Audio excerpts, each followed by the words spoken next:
इतरांसारखं आपलं आयुष्य सुरळीत का नाही? त्यांच्या तुलनेने आपल्या आयुष्यात पुढे जाण्यासाठी खूप अडथळे आहेत असे वाटते का? तुमच्या गुणांच्या कमतरतेमुळे तुम्ही हळूहळू एकाकी पडलेले असे वाटते का? समाज ज्याला शून्य मानतो ते तुम्ही आहात. मित्रांनो, निराश होऊ नका आणि काळजी करू नका. तुम्ही झिरो पासून हिरो कसे व्हाल आणि तुमच्या आयुष्यात कोणते बदल घडून आणले पाहिजे हे मी स्टेप बाय स्टेप सांगणार आहे. आरोग्यदायी आहार घ्या. आरोग्यदायी अन्न पदार्थ खाणे हा एक उत्तम मार्ग आहे. जंक फूड आणि अनियमित आहार टाळणे आवश्यक आहे. खाद्यपदार्थांचा मेंदू व शरीरावर जास्त परिणाम होतो. अर्थात जंक फूड तुम्हाला त्वरित समाधान देते. स्नॅक्स आणि अनियमित वेळी खाणे टाळणे महत्त्वाचे आहे. जंक फूडची चव चांगली असू शकते, त्याने तुमचे पोट भरू शकते, पण त्यामुळे तुम्हाला ताकद नाही मिळणार. तुम्हाला थकल्यासारखे वाटू लागेल, ज्यामुळे तुमचं वजन वाढू शकते, ज्यामुळे तुमच्या आत्मविश्वासावर आणि इतर लोक तुम्हाला कसे पाहतात यावर परिणाम होऊ शकतो. निरोगी होण्यासाठी शिस्त आणि वेळेचे व्यवस्थापन आणि व्यायाम आवश्यक आहे. तुम्हाला आधी तुमच्या शरीराची काळजी घेणे आवश्यक आहे. त्यासाठी प्रोटीनयुक्त आणि हेल्दी डाएट हे खूप महत्त्वाचे आहे. प्रत्येकाची शरीरयष्टी वेगवेगळी आहे, त्यामुळे जे काही करायचे ते डॉक्टरांचा सल्ला घेऊन करणे. दुसरा पॉइंट, ड्रेसअप आणि स्वच्छता. पहिली छाप महत्त्वाची असते. समाज आधी डोळ्यांनी पाहतो आणि मग ठरवतो की हा माणूस झिरो आहे की हिरो आहे. आणि तुम्ही कसे कपडे घालता, तुम्ही स्वतःला कसे सांभाळता यापेक्षा महत्त्वाचे काही नाही. तुमचा माझ्यावर विश्वास नसेल तर सार्वजनिक ठिकाणी जा, जसे रेल्वे स्टेशन किंवा कोणतेही गर्दीचे ठिकाण. तुमच्या आजूबाजूच्या लोकांचे निरीक्षण करा. तुम्ही ताबडतोब ओळखू शकता की कोणता माणूस आत्मविश्वासाने वावरतोय आणि कोणता माणूस स्थूल आहे, ज्याच्यात आत्मविश्वास कमी आहे.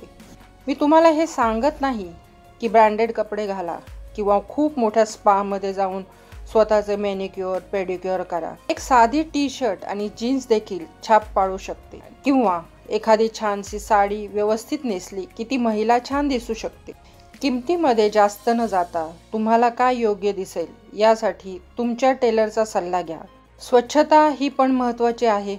व्यवस्थित केस विंचरले आणि पुरुष असेल तर क्लीन शेव आणि महिला असेल तर व्यवस्थित एखादी छानशी हेअरस्टाईल आणि एक छान साडी किंवा ड्रेस घातला की त्याने सुद्धा समाजात वावरताना खूप फरक पडतो. तिसरं, संवादाच्या सवयी. संभाषण एक अशी गोष्ट आहे की जी आपण जवळजवळ दररोज आपल्या मित्रांसोबत, कुटुंबासोबत, सहकाऱ्यांसोबत करतो. उदाहरणार्थ, कोणाशी संवाद साधताना जर आपण खाली बघून बोलत असू तर इतरत्र पाहत असू तर समोरच्या माणसांना तुमच्यात आत्मविश्वास कमी आहे असे वाटते किंवा तुम्ही खोटे बोलत आहात असे त्यांना वाटू शकते. जर तुम्ही बोलत नसाल तरीही ज्याच्यावर तुमचा विश्वास आहे अशा कोणाशी तरी बोलण्याचा सराव करा. डोळ्यांचा संपर्क राखणारे लोक समाजात अधिक विश्वासार्ह मानले जातात. अर्थात नेहमीच असं होत नाही, कारण काही जण डोळ्यांचा संपर्क राखताना तुमच्या बरोबर खोटेही बोलू शकतात.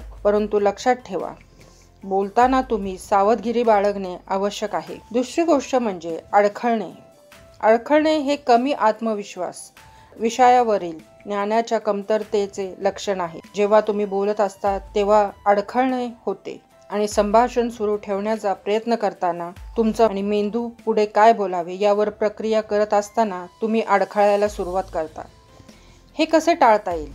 हे सोपे आहे. बोलण्यापूर्वी विचार करा. तुमचे पुढचे वाक्य सुरू करण्यापूर्वी तुमचे विचार गोळा करण्यासाठी थोडा वेळ काढा. तुम्हाला कळेल की ही सोपी प्रक्रिया आहे. अडखळणे 90% कमी करेल. अर्थात यासाठी वेळ आणि सराव लागतो, परंतु एकदा तुम्ही तुमचे विचार गोळा करण्याच्या कलेवर प्रभुत्व मिळाल्यानंतर तुमचे शब्द अधिक अस्खलित, अधिक आत्मविश्वासपूर्ण होतील आणि तुम्ही ज्या व्यक्तीशी बोलत आहात त्याला प्रभावित करतील.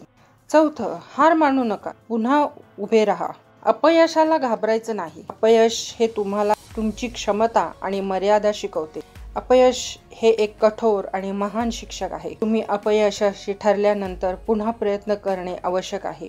जेव्हा तुम्ही अपयशी व्हाल तेव्हा समाज तुमच्यावर हसेल, याचा तुमच्या मनावर अविश्वसनीय परिणाम होऊ शकतो. जर तुम्ही पुन्हा प्रयत्न केला आणि अयशस्वी झालात तर तेच होईल. म्हणून अनेक लोक समाजाच्या भीतीने हार मानतात. खूप लवकर हार मानल्याबद्दल आयुष्यभर तुमचा विरोध करतील. कोणत्याही प्रकारे तुम्ही कोणताही निर्णय घेतला तरी लोक नेहमीच नकारात्मक गोष्टी बोलतील. मग पुन्हा एकदा प्रयत्न का करू नये? लक्षात ठेवा, तुम्ही 1000 वेळा अयशस्वी होऊ शकता, परंतु तुम्हाला फक्त एकदाच यशस्वी होण्याची गरज आहे. यशाचा मार्ग अपयशाच्या खड्ड्यांनी भरलेला आहे. जरी तुम्ही यशस्वी झाले नसाल तरी तुमच्यात सातत्यपूर्ण प्रयत्नांसाठी आणि धैर्यासाठी लोक तुमचे कौतुक करतील आणि एखादा मोठा चमत्कार करून तुम्ही यशस्वी व्हाल.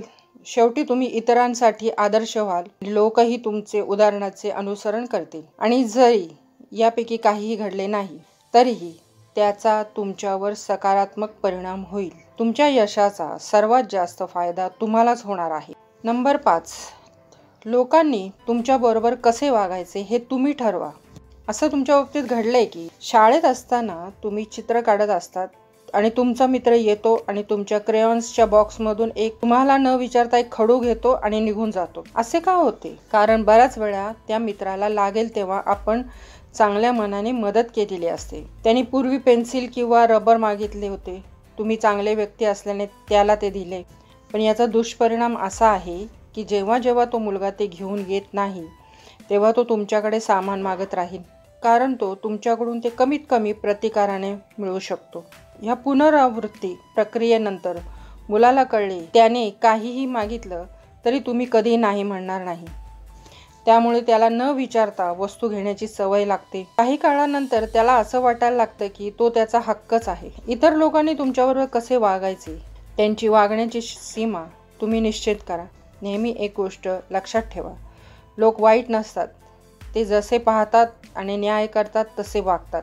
लोकांना कळू द्या की काही गोष्टी केल्याने तुम्हाला राग येतो किंवा तुम्हाला आवडत नाही. काही जण काही काळ कुरकुर करू शकतात, परंतु अखेरीस तुमच्या सीमांचा आदर करण्यास शिकतील. त्यामुळे मनस्ताप दूर होईल व शांतता मिळेल. तुम्हाला हे मार्गदर्शन उपयुक्त वाटल्यास लाईक, शेअर आणि सबस्क्राईब करायला विसरू नका. नमस्कार.